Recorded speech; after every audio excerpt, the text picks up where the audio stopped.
Listo. Espero que ahora sí. Am,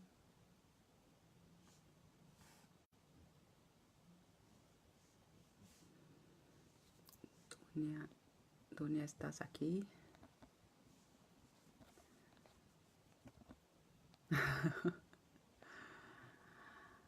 Ok. A ver.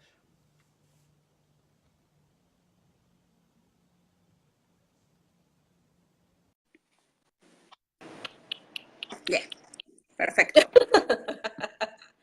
Bueno, de nuevo, Sí. listo. Nada más, otra vez la petición hacia la derecha y ya. Ahí mero. Ok. Ahora sí, directo, preséntate, Susana.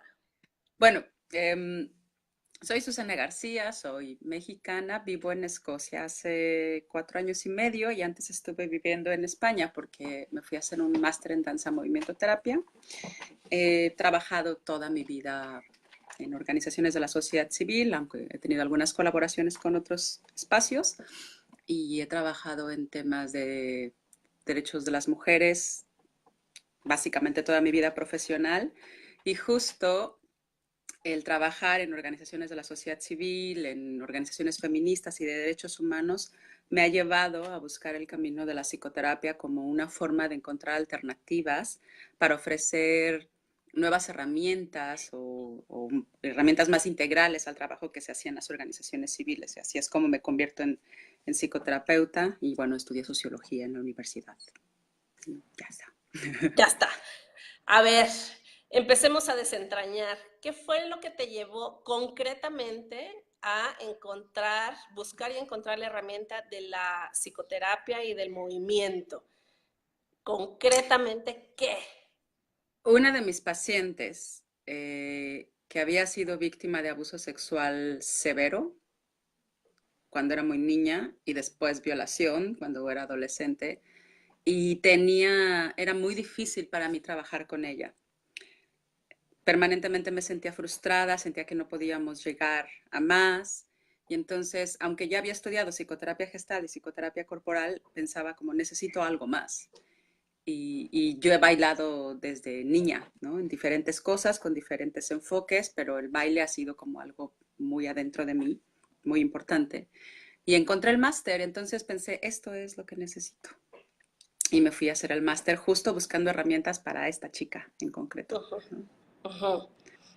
¿Y qué fue, qué tipo de herramienta encontraste ahí y que Mm, pudiste ya desmenuzar y utilizar. llevar a la práctica? Que muchas veces el habla o el lenguaje es un impedimento.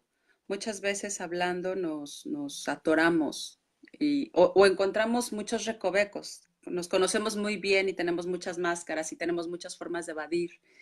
Y en las arte terapias, como la danza movimiento terapia o la musicoterapia o la expresión artística en general, no hay estos filtros, ¿no? Bueno, puede llegar a verlos, pero después de muchos años, ¿no? En general es como muy puro el movimiento. Si alguien está así, no necesitas mucho para saber que probablemente tiene mucha tensión, ¿no? Aunque te diga, no, estoy muy bien. Es muy claro, es como muy transparente el movimiento. Y además ofrece la ventaja también de que la gente, por ejemplo, la gente que ha vivido situaciones muy traumáticas, no tiene que hablar de ellos, ¿no? No necesita regresarse verbalmente a hablar de los momentos en los que vivieron X situación. Y eso me parece una ventaja indiscutible del trabajo corporal y de la danza específicamente. Tengo una gran curiosidad de la hermosísima por saber cuál ha sido como tu hallazgo más importante, bueno o Uh -huh, significativo, uh -huh. cuando haces el cruce entre la defensa de los derechos humanos y la terapia corporal. ¿Qué surge de eso? Cuando se cruza también Uh -huh, tu ser feminista uh -huh, uh con -huh. tu ser terapeuta. Yo creo que es todo esto que estás diciendo ahorita, tengo la sensación de que está todavía como un caldo de cultivo adentro de mí y que está todavía así, como un caldo que está empezando a hervir. Entonces, no tengo como el hallazgo de llegué ahí, pero sí te puedo decir como que son cosas que ahora mismo desde mi perspectiva puedo decir, además con un respaldo teórico y con mucha firmeza, son caminos que no pueden ir separados. Los derechos humanos, la igualdad, por supuesto, la perspectiva de género, el respeto por la diversidad, etcétera, no, o sea, no pueden estar fuera del campo de la psicoterapia. Los psicoterapeutas necesitamos ver todas estas cosas para hacer un trabajo mucho más integral. No se me ocurrió a mí, por supuesto, hay muchos otros psicoterapeutas y corrientes, no solo de la psicoterapia, sino de la partería, en la psicoterapia, en la partería, en los derechos humanos, como que estamos intentando integrar perspectivas porque nos damos cuenta que cada quien por su vereda no es suficiente, ¿no? Entonces, para mí es una cosa como muy orgánica, algo que me hace sentido. Si estoy con una paciente que veo que está viviendo violencia, yo no puedo hacer de cuenta como sentarme como en esta postura antigua de la psicoterapia, ¿no? Sí, ortodoxa de ser una cosa transparente para que el otro proyecte en mí. No, porque conozco el marco teórico de la violencia, porque sé cómo ocurre, porque sé que puede ir a peor. Y no puedo sentarme a esperar que la paciente, no, como trabajo con ella y pongo toda esta información que tengo ahí puesta sobre la mesa para hablarlo juntas, ¿no? Entonces, sí, me parece que son caminos que ineludiblemente se cruzan y que tenemos que hacernos cargo de eso también de cara a cómo está el mundo, ¿no? De cara a todo lo que está pasando en términos del cambio climático, de las olas de migración tan fuertes, de todos los atropellos a derechos humanos en México, por ejemplo, ahora, con la gente, con las fronteras en Estados Unidos, con todas las desapariciones, con todo esto. Es como, no podemos obviarlo desde la psicoterapia, pero desde las organizaciones civiles que en teoría no trabajan psicoterapia o que no deberían o que no están interesadas, bueno, tampoco podemos hacer de cuenta que no nos importan las personas, sus procesos, sus sufrimientos, sus necesidades más básicas, más íntimas, aunque no entren dentro del marco teórico del proyecto, ¿no? Me Claro. parece que es una ética, pues. Susana, ¿recuerdas que cuando pariste el manual aquel, que quiero acordarme el nombre y no me llega en este momento? ¿Cómo El de se llama? autocuidado. El manual de Eh, autocuidado. Ahí lo tienes, pues presúmelo, por favor. tampoco me acuerdo del nombre, no, no lo tengo aquí, No. pero es una para promover el autocuidado con profesionales. Ajá. No, lo tengo en otro libro. Bueno, cuando tuve la oportunidad de conocer tu trabajo, me quedé muy gratamente sorprendida porque yo no había escuchado ninguna propuesta de Mm, autocuidado desde las organizaciones de la sociedad civil, ujú, ¿no? Como que el común es, bueno, tú trabajas en una organización de la sociedad civil, según la actividad que desempeñes, si eres abogado, si estás en comunicación o si estás en cualquier otra área, digamos que el desgaste es como diferente, pero al mismo tiempo se ujú, comparte este dolor, la impotencia, la frustración y al mismo tiempo la esperanza y las ganas de lograr cosas, ¿no? Toda esa mm. mezcolanza. Pero de eso se hace cargo cada una, ¿no? Cada una de las Sí, sí, sí, personas es que como es tu trabajan problema. en la Ujú, organización civil. Tú sabes si haces yoga, tú sabes si te vas a ujú, nadar, ujú, tú sabes si ujú, boxeas, tú ujú, sabes ujú. si lo sabes gestionar o no, depende de ti. Y Ajá. cuando tú sacas este manual, para mí fue así como una gran revelación de, pues claro, hay un compromiso institucional respecto al cuidado de la gente que conforma Ujú, la organización, ujú, ujú, cosa que creo que no ha sido muy vista al interior de las organizaciones como se requiere. Se ha ujú, tomado en cuenta cada vez más ujú, como ujú, brindar servicios de psicología a quienes acompañan directamente a las víctimas de violaciones a ujú, derechos humanos. Se ha empezado a visibilizar un poco más. Sin embargo, creo que no se ha asumido todavía como una responsabilidad institucional. sí, Quizás ujú, porque tampoco se ha reconocido que ese desgaste está ahí, ¿no? ujú, ujú, Específicamente por el tipo de trabajo que se desarrolla, porque pueden decir, bueno, en cualquier trabajo hay desgaste, cada uno que se lo gestione como pueda, ¿no? ujú, ujú. ¿Cuál es, cuál fue en tu caso eso que lograste ver que te hizo generar ese manual. Quizás hay una historia muy larga detrás de eso, pero dos, tres cositas que te hicieron decir, hay que hacer un manual porque si Ujú. no vamos a tronar, ¿no? No, tengo muy claro cómo fue el origen. Estábamos trabajando en ese momento con un proyecto con las agencias especializadas en delitos sexuales, con ministerios públicos, ¿no? Bueno, con la gente que trabaja en las agencias especializadas. Y como parte del proyecto nos dimos cuenta como que era fundamental partir de la salud, como del cuidado de la salud de las personas, porque estaban realmente en un nivel que es dramático, ¿no? Como muy, muy, muy mal. Y nada, empezamos a hacer algunas cosas como muy, sí, lo que se nos ocurría en ese momento que podía ayudar, respirar, en fin, como cosas que hacemos muchas, pues, ¿no? Pero como parte de eso, y desde ese momento yo empecé como a insistir, a insistir, a insistir, a insistir, a insistir, y no dejar de insistir, como tenemos que hacerlo, porque además si lo trasladamos a nosotras mismas, nuestro propio desgaste y demás en las organizaciones. Y cuando hice el máster en danza, movimiento, terapia, fue como tener muchos más recursos y entender como que se pueden hacer las cosas diferente, ¿no? Que no solo las organizaciones siguen sin tomarlo seriamente, sino que tampoco las fundaciones. O sea, las fundaciones en realidad en general no dan dinero para cubrir los costos en términos de salud mental de las profesionales. O sea, es como porque eres súper buena persona, te tienes que bancar el atender no sé cuántos casos de mujeres víctimas de violencia sexual, en fin, de todas las cosas que hacemos, ¿no? De violaciones a los derechos humanos. Y no sé, por ejemplo, no se contempla como parte de los presupuestos en los proyectos, ¿no? Como el autocuidado que tiene que haber. Y ponía el ejemplo, yo creo que con alguna de mis amigas, Andrea Medina, que también trabaja el tema de autocuidado desde hace algunos años, como si trabajas como bombero, ya sabes que hay como un costo que puede haber, como los riesgos que hay de tu profesión, y entonces te pones un casco y te pones un traje y hay un entrenamiento porque ya saben que el ejercicio de esa profesión tiene este tipo de problemas. Pero quienes trabajamos en las organizaciones civiles no tenemos todavía desarrollado una especie como de catálogo de riesgos, de a dónde nos va a llevar trabajar con víctimas de estos o estos o estos o estos casos y que en un X tiempo nuestra salud se va a ver deteriorada. Entonces, sigue sin haber un compromiso político profundo, me parece, desde las organizaciones, y no solo en México, también en otros países. O sea, aquí en España, o sea, todas las que conocemos en redes estamos en las mismas circunstancias, porque parece que quienes trabajamos en ONGs lo hacemos por el compromiso, que sí lo hacemos por compromiso, pero entonces es como un compromiso que no tendría que ser pagado, ni reconocido, ni cuidado.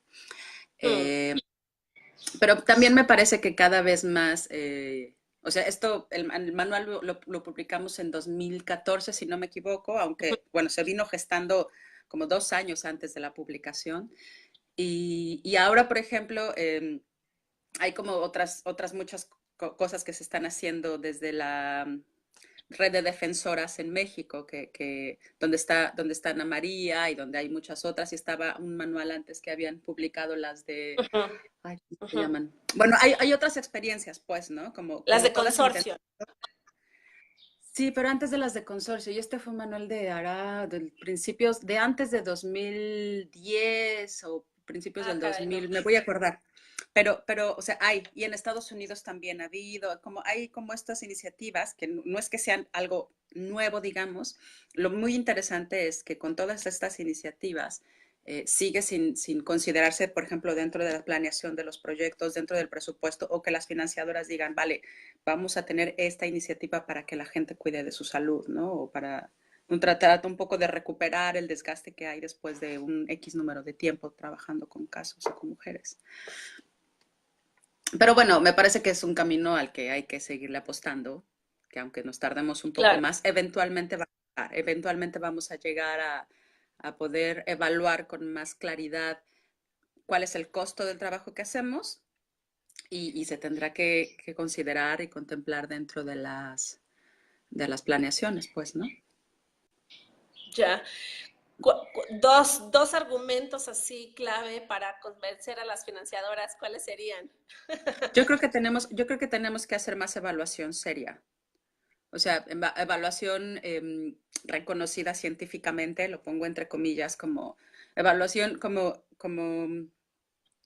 evaluación, por ejemplo, de parte de las universidades o de parte de, sí, como evaluación que las financiadoras puedan decir, ah, vale, no se lo están sacando de la manga, no se lo están Mm. inventando, y que pueda servirnos para decir, este es el costo del trabajo que ustedes están financiando, y no puede seguir siendo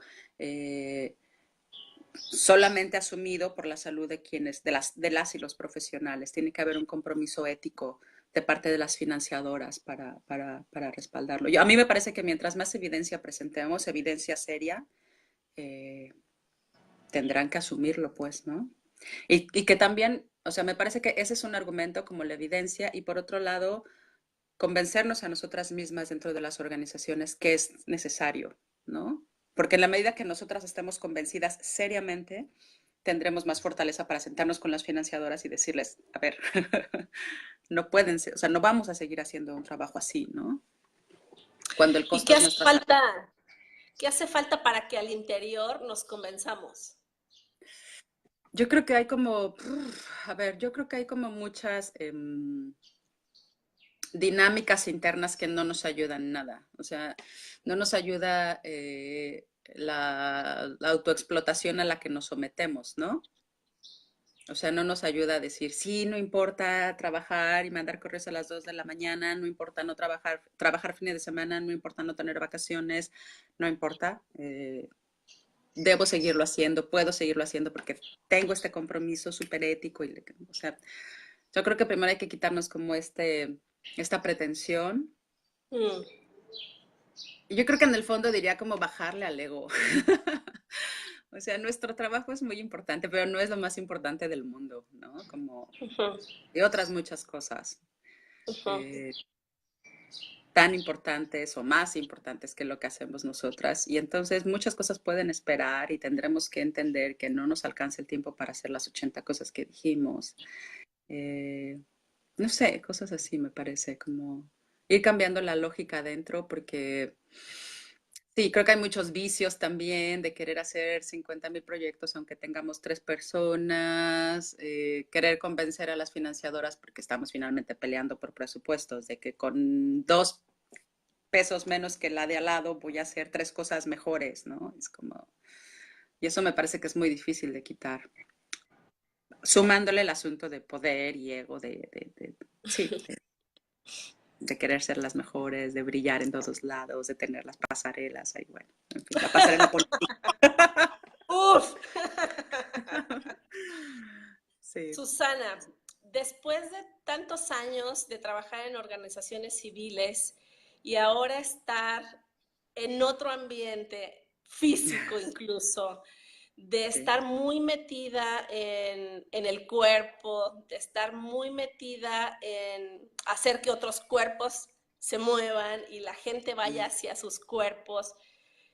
¿Cómo estás hoy? ¿Qué te deja ese camino recorrido? ¿Qué has alcanzado a mirar de las ventajas que Mm. tiene el mover el cuerpo, más allá de lo obvio, ¿no?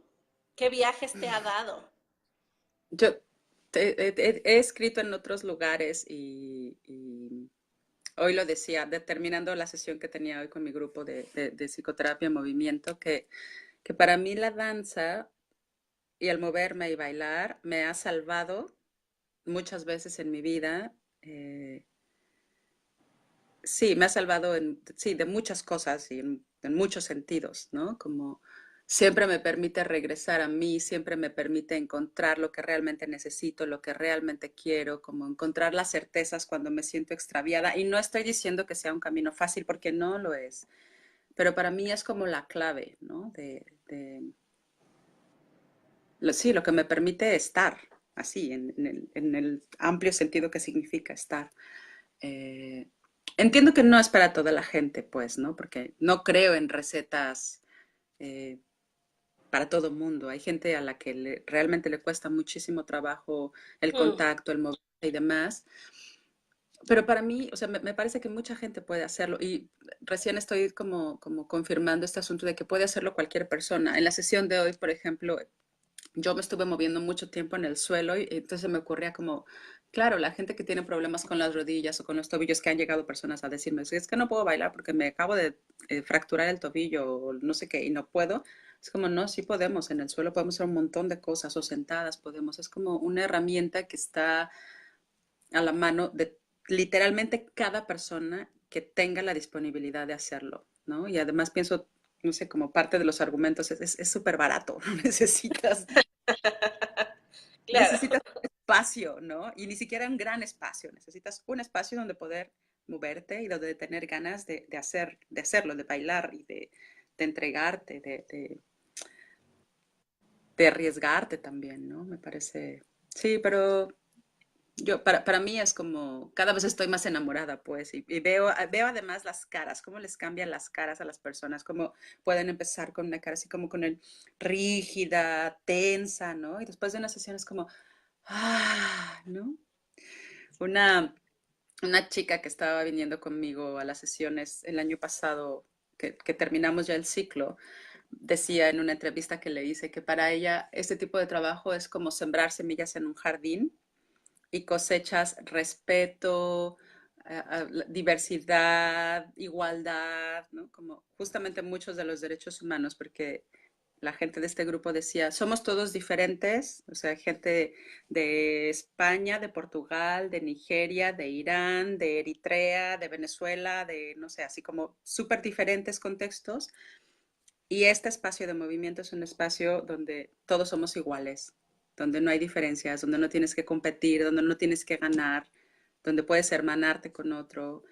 Y me parece así como de una belleza y una profundidad. Es como, por supuesto que podemos hacerlo, ¿no? No nos cuesta Ujú, tanto. ujú. ¿Y cómo hacer para que esto no se quede solo en ese espacio donde uno se mueve? ¿Cómo trasladar esa Ujú, certeza a los lugares de trabajo, a la calle donde ocurren tantas ujú, cosas ujú, horrendas? ¿Cómo se le ujú. hace? Justamente hoy en la sesión que terminábamos hablábamos como de la resistencia que tenemos al contacto, ¿no? En la misma sesión, ¿no? Con el mismo movimiento, cuando tienes que bailar con alguien, cuando tienes que tomar a alguien de las manos, cuando tienes que físicamente o entrar en contacto físico o con la mirada, a mucha gente asusta, ¿no? A mucha gente nos incomoda y es como, "Ay, no, prefiero bailar yo sola conmigo misma, no quiero tener que interactuar con... Pero cuando logras atravesar esa barrera y te das cuenta que enfrente tienes un ser humano y ya, ¿no? Sin tus prejuicios, sin tus ideas, sin tus conceptos, sin tus miedos, y solo estás y compartes el espacio, pasan cosas súper bonitas. Y justo hablábamos al final de la sesión de la importancia de llevar esa sensación afuera, ¿no? A toda nuestra vida, a poder sonreír en la calle, a poder como detenerte y mirar a alguien, ¿no? Como tocar a la gente que te rodea, a tus amigos, a tu familia, ¿no? Como darnos estos pequeños espacios y empezar así como a contagiar y a contagiar. Y yo creo que es posible, sé que suena así como súper hippie de, vámonos todos a bailar y tomémonos de la mano y mirémonos, pero la verdad es que hay bastante evidencia de cómo y por qué esto funciona. Y me parece que solo basta con remitirnos a nuestra propia experiencia, pues, ¿no? Ujú. Eh, Sí, como Mina Picarewicz, una amiga súper querida que conocí, que también estuvo colaborando en Gira algún tiempo, hace años, me decía como, yo aplico estas cosas de la apapachoterapia.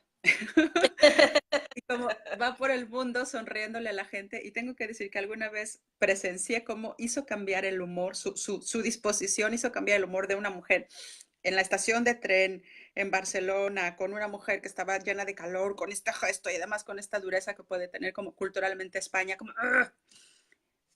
Y con las cosas que Mina le fue diciendo, sonriendo y amable, todo el tiempo amable, todo el tiempo amable, la mujer terminó sonriendo y diciendo gracias y para mí es como de estos ejemplos de claro que podemos, o sea, claro que podemos hacer esta conversión y creo que es una decisión que suena como, insisto, personal y hippie y ahora mismo Ujú. puedo sostener que es una cosa política muy potente.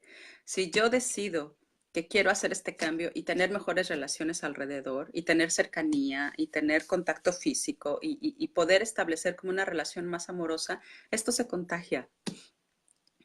y podemos ir haciendo este tipo de cambios, pues, ¿no? No solo la adrenalina la contagiamos, que la solemos contagiar mucho, también lo otro lo podemos contagiar, ¿no? La oxitocina también se contagia. Y creo que es por ahí como comprometernos a hacerlo, ¿no? ¿Será que tenemos resistencia a pasarlo lindo? ¿Sabes qué piensas? Yo creo que sí, por supuesto, y también me parece que somos muy cínicos. Y creo que, bueno, una de las fases o la última fase del burnout, del síndrome, es justamente, bueno, uno de los síntomas es justamente una actitud, una actitud súper cínica ante la vida, ¿no? Cínica ante esto mismo que estoy diciendo. Me estaba escuchando a mí misma y podía pensar en varios de mis amigos y conocidos que dirían, ay, Susana, déjate de jaladas, ¿no? No sirve y es una ridiculez y no sé qué. Y yo misma lo pienso muchas veces, ¿no? Pero me doy cuenta que tiene que ver con este cinismo, con esta desesperanza, con esta desgana, con no de gratis, ¿no?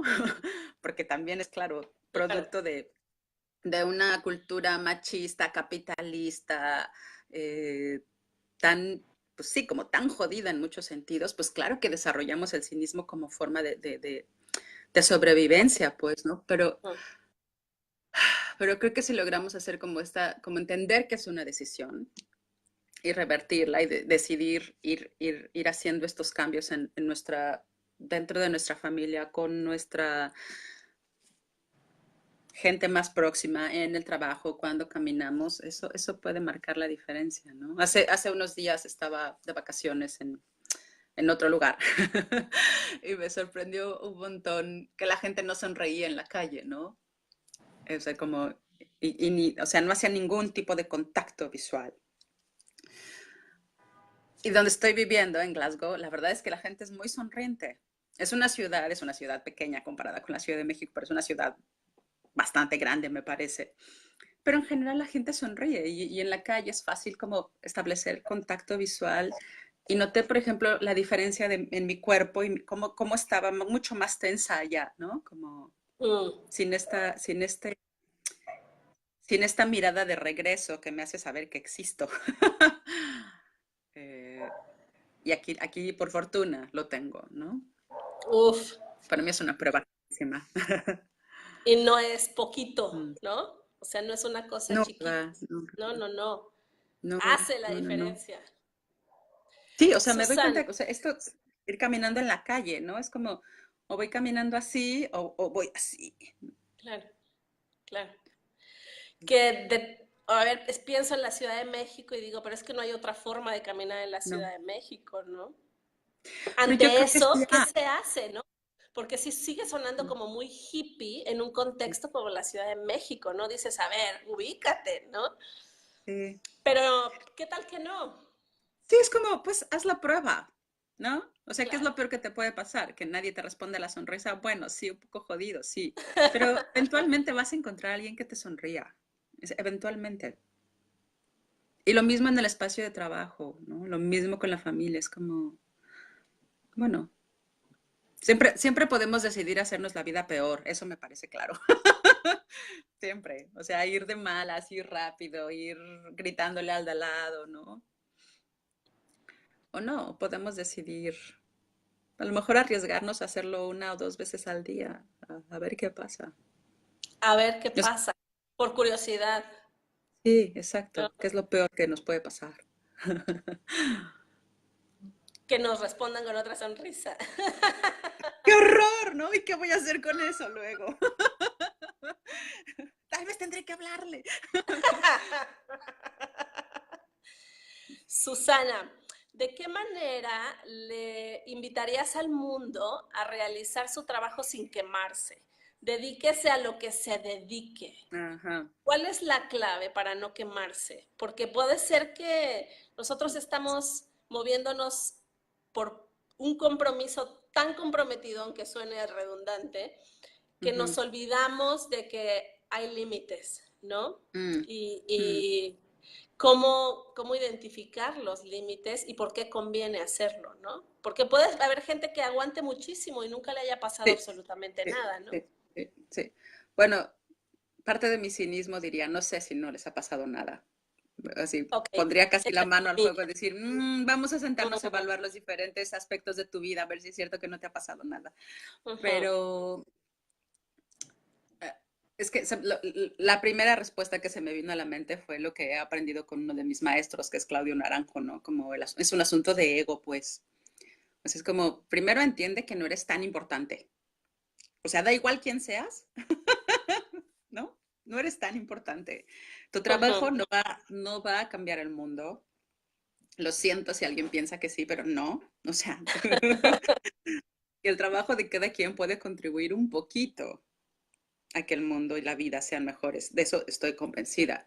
Pero el mundo no se va a acabar porque tú no mandes el correo a las 2 de la mañana. O sea, me parece que entender esto, encontrar que nuestro valor no solo está en nuestro trabajo, sino que tenemos otros muchos aspectos y otras muchas áreas de nuestra vida que son muy valiosas y muy importantes, me parece fundamental. Entonces, yo creo que algo como clave para evitar como llegar a quemarnos es complementar nuestra vida laboral con otras cosas, ¿no? Es como, sí puede ser que mi trabajo en las ONG es súper apasionante, pero también me apasiona subir montañas, también me apasiona correr un maratón, también me apasiona bailar danzón, también me apasiona hacer pan, también me apasiona salir a caminar con mi familia, también me apasiona mi perro, también me apasiona. Entonces, cuando tenemos todas estas cosas, nuestro trabajo cobra una dimensión distinta. Pero cuando solo nos dedicamos al trabajo, cada pequeña cosa que pasa en el trabajo se vuelve importantísima, ¿no? Y sentimos que lo que tenemos que hacer es fundamental y me parece una ilusión del ego, ¿no? Creo que algo que yo he aprendido como saliéndome de México, pues y estando lejos, con los costos que eso implica, ¿no? Es como entender justo eso, como aquí no soy nadie, no soy nada, nadie me conoce. Y entonces muévete desde ahí, ¿no? Desde el no saber, desde el ser fundamentalmente transparente, ¿no? Y creo que para mí ha sido como una de las experiencias más valiosas, ¿no? Y cuando trabajo, ahora cuando he estado trabajando cosas de autocuidado en línea con compañeras en México, digo esto como en serio. Si combinamos o completamos nuestra esfera laboral con otras esferas igualmente importantes y potentes, podemos relativizar y entonces podemos marcar límites, ¿no? Y decir, bueno, sí, esto que tengo que hacer es muy importante, pero ir a bailar danzón también es muy importante, ¿no? Mm, O el maratón es muy importante. Me parece que eso es como muy saludable, pues, ya. sí. Y por supuesto, que sea una organización que le apueste al autocuidado y que te ayude, pues ayuda un montón, porque pues tú solo peleando ahí contra el río con la corriente súper fuerte está difícil. Pero bueno, confío en que cada vez más. Está difícil y también se convierte en otro elemento de desgaste, ¿no? Sí, ay, sí, sí, muy sí. Susana, ¿cómo se le hace también para que los terapeutas no se quemen? Porque en este afán, ¿no? Ujú, De ujú, entregar espacios para que los otros no se quemen, pues uno ujú. termina quemado. ¿Cómo le hace? ¿Cuáles? Dos, tres tips. ¿Tu experiencia cuál ha sido? Para mí ha sido a mí algo que me ha servido es justamente trabajar desde el cuerpo. Porque, por ejemplo, la supervisión que se puede hacer como psicoterapeuta, la supervisión en movimiento ayuda un montón, porque otra vez, desde la cabeza puedo estar así como súper enrollada, tratando de explicar, pero el cuerpo no miente, el cuerpo está súper evidente. Entonces, tener una supervisión en movimiento ayuda un montón. Pero como psicoterapeutas también entender, y eso es algo que tengo un rato diciendo a colegas en México, es como, y gente de ONGs de hecho, es como, a ver, el procurarnos actividades de bienestar o sea, actividades que nos produzcan oxitocina, da igual si es masaje, salir a correr, irte a bailar, comer chocolates, y a veces lo único que tienes es tomarte un tequila o unas cervezas o un vino porque es lo único que tienes, es como hay que hacerlo. Pero las actividades de autocuidado para quienes trabajamos en temas difíciles como estos no son una opción. Y yo creo que eso tenemos que así como ponérnoslo como mantra, ¿no? No son una opción, es parte de nuestro trabajo. Porque si no procuramos estas otras actividades que nos ayudan a encontrarle el lado bonito de la vida, nos vamos a romper y nuestro trabajo va a dejar de ser eficiente. Es como, así como tienes que mantenerte actualizada y leer de los temas que trabajas, así en esa misma tamaño o dimensión tenemos que hacer cosas que nos hagan felices, que nos hagan reír, que nos hagan recordar que la vida tiene partes súper bonitas, ¿no? Y eso me parece que es algo que tenemos que recordarnos, pues no es si puedo, si tengo tiempo, si pude hacerlo en el fin de semana, es como, es algo que tenemos que hacer, ¿no? Sí. Voy a aprovechar esto que acabas de decir para ver si me das la respuesta que estoy buscando. La respuesta del millón. Cuando decís, ahora que tú estás fuera de México, imagínate que te pones los lentes de la que está fuera de México y alcanzas a mirar, yo creo que ya lo has hecho, pero vamos a hacer de cuenta que no, y alcanzas a mirar por primera vez cómo viven las mujeres en México esta idea de que ser mujer en México es peligroso. Hay evidencia de que lo es, pero al mismo tiempo, ¿cómo incorporar esto que dices de hay que recordar que hay cosas lindas? Mm. ¿Cómo hacer clic con estas dos cosas? No tengo la respuesta del millón, lo siento, Del medio pero, millón. pero sí hay algunas cosas que he estado pensando como, o sea, como me pasa a mí, por ejemplo, cuando estoy viendo permanentemente noticias en México, porque, o sea, aunque estoy viviendo acá, estoy como, tengo temporadas en las que me pongo el noticiero, o sea, aquí es mediodía o tarde, pero me pongo el noticiero como si estuviera amaneciendo en México, entonces estoy como a veces mucho más enterada que otras amigas que tengo, ¿no? Que están allá. Pero me doy cuenta que eventualmente necesito quitarme de eso, ¿no? Como, porque al final estar escuchando permanentemente eso crea la idea de que es solo eso pasa en México. Y hay otro montón de cosas pasando, pero muchas cosas pasando, súper buenas, que no están en los medios, ¿no? Y que entonces no ayudan a crear la idea de que hay otras formas, ¿no? De que hay otras cosas ocurriendo. Y esto lo he discutido con algunos amigos de Barcelona, porque son periodistas, un par de amigos que están coordinando algunos un par de másters para periodistas en Barcelona, y justo discutiendo como por qué, como el impacto que tiene y la influencia que tiene que en los medios preponderantemente haya noticias tan negativas, ¿no? Si no tienes una función política también, porque al final el estar todo el tiempo como permanentemente escuchando que todo es malo, que todo es malo, que todo está mal, que todo está mal, es como, claro, te convence que está súper mal y entonces no puedes hacer nada. Nos ponen una inactividad y yo pensaba como, claro, es que tiene un trasfondo político también, ¿no? Y, y otra vez, sé que va a sonar súper, súper hippie lo que estoy diciendo, pero al final es como un asunto de blanco y negro. Es como, a ver, sí está todo esto, pero hay todo esto también. Entonces, no estoy diciendo que sea apagar los noticieros, no estoy diciendo que no estemos al tanto de todo esto que pasa, pero recordarme, vale, así como está pasando esto, tengo que buscar estas otras cosas, ¿no? Y a mí me parece que en el trabajo comunitario hay muchas cosas como muchas cosas muy rescatables, ¿no? Como Mm. estos proyectos de hacer cosas o de arte o de huertos o de consumo responsable y de organizarte con los vecinos y no sé qué, para intercambiar no sé cuáles cosas, hacer trueques, ¿no? Hay como un montón de cosas ocurriendo que me parece que participar en esos espacios, como quitarnos la desidia de no entrarle y entrarle o crearlos, eh, dan la esperanza de que hay muchas cosas muy buenas. Tengo una muy buena amiga que hizo también el máster en Barcelona que vive en Tijuana y está en Tijuana y con sus manos literalmente, ella y otras, pues con otras personas, construyeron, así con ayuda comunitaria que iban logrando, un jardín de niños, como un kinder, con la metodología Waldorf, ¿no? Con puro trabajo comunitario y además en Facebook ella iba poniendo las cosas que necesitaban, iba documentando el proceso y ahorita yo creo que ya es, no sé si el segundo o tercer año que las personas mandan y que llevan a sus niños a este lugar. Es como, literalmente lo construyeron con las manos, ¿no?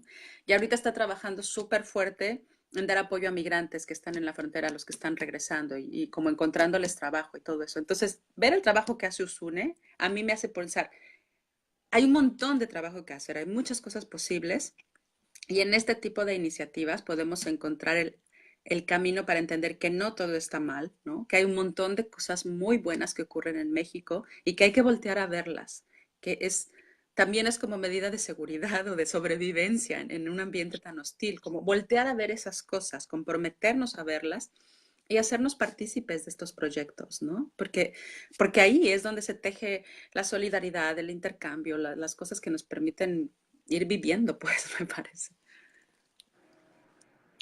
sé. Susana, ¿tú crees que esta visión deje de ser solo hippie?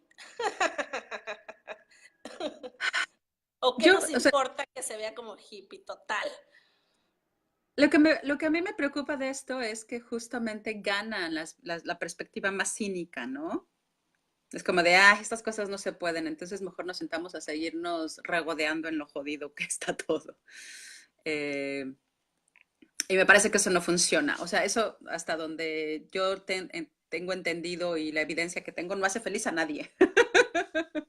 Ujú. Entonces, como, vale, si ya sabemos que este cinismo de que todo está muy mal, de que no hay nada que podamos hacer, que no hay nada que podamos mejorar, no sirve, ¿qué sí podemos hacer? Y me parece que hay muchas cosas que podemos hacer, como esto que te acabo de decir, de las iniciativas que está haciendo Usune.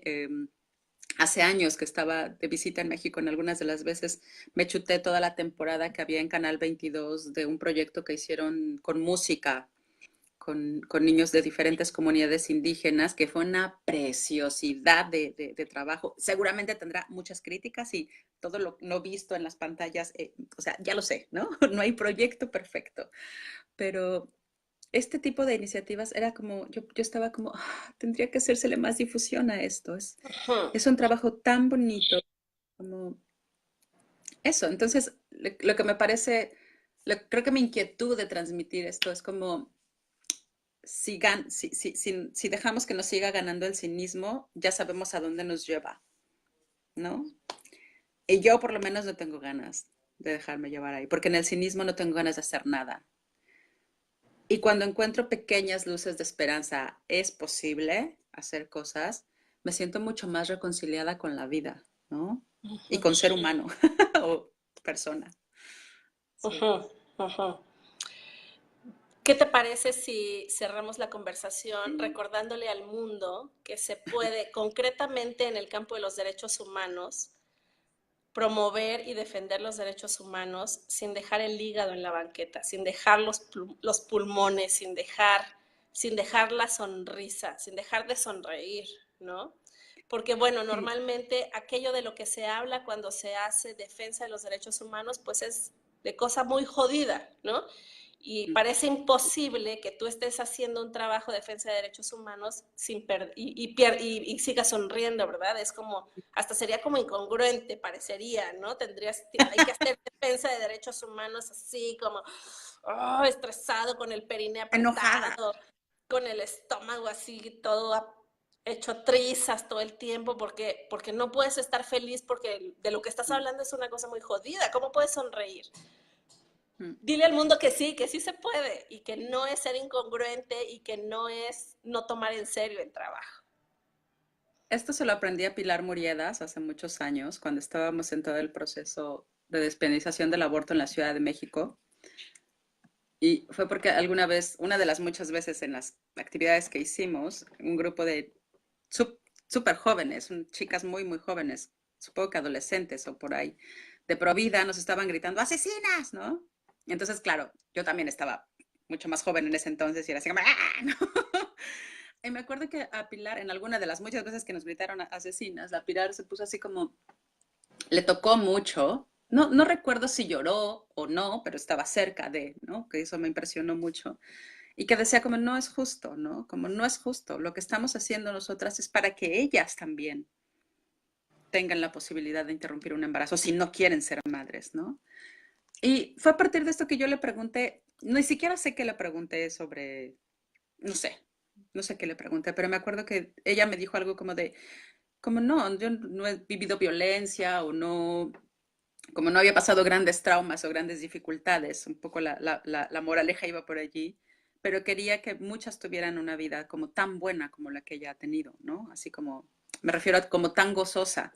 Y para Mm. mí fue como de estas cosas que te dicen las que son tus maestras, así que seguramente Pilar ni se acordará, ¿no? Pero para mí sí como que me marcó en el sentido de, claro, es como, finalmente yo trabajo en esto desde que estaba en la prepa o en la universidad, porque en el fondo quiero que haya un mundo más feliz. O sea, sí, eso es lo que quiero. O sea, si quiero que la gente sea igualitaria y que haya derechos humanos y que haya democracia y que haya libertad, pues lo que quiero en el fondo es que la gente sea feliz, ¿no? Claro, No puedo trabajar para obtener o luchar por felicidad desde el enojo y desde la rabia y desde el rencor y desde... No, no sé, es una contradicción absoluta. Y uno de mis maestros de Gestal me dijo hace muchos años, Susana, si no puedes con esto, si el sufrimiento es demasiado para ti, déjalo, porque el mundo no necesita más sufrimiento. claro. Y fue como, ¡guau! Claro, Ay, si no soy capaz de sostenerlo y aún así seguir creyendo que la vida vale la pena y que el mundo es justo, o sea, que la vida vale la pena y que podemos hacerlo y que puedo seguir feliz, pues entonces hay que cambiar de trabajo, ¿no? claro, Sí, claro. sí. Susana, gracias mil por esta conversación Gracias. México-Escocia. Gracias por recordarnos y recordarme a mí muchas cosas. Gracias por seguir siendo hippie, por llevar el hippismo en tus venas y por moverlo en tus grupos de danza, movimiento, terapia. Y gracias por recordar que sí se puede hacer lo que sea, no solo defensa de derechos humanos, sin dejar la tripa en la banqueta, ¿no? Porque normalmente nos movemos desde ahí. Y no, Sí. nada saludable y no abona en nada a la felicidad, ni al gozo, ni al Ujú, placer. Gracias por sí. recordarlo y gracias por gritárselo al mundo cada vez que te mueves. Muchas Sigamos, gracias, estuvo súper divertido. Sí, estuvo muy divertido. sobre todo la parte técnica, ¿no? Sí, qué horror, lo siento. Uf, Fue mi primera vez. bueno, una cosa técnica más es, le das finalizar a la conversación y luego Ajá. compartir, porque si Ok, no le das compartir, se elimina. ok. Y no, y no, tanto esfuerzo para que se elimine, no. Muchas gracias. Gracias, Un Susana, sigamos abrazote. en contacto. Un beso. Muchas gracias, Dunia. Gracias, gracias. Chao. Abrazos, bye. Mm.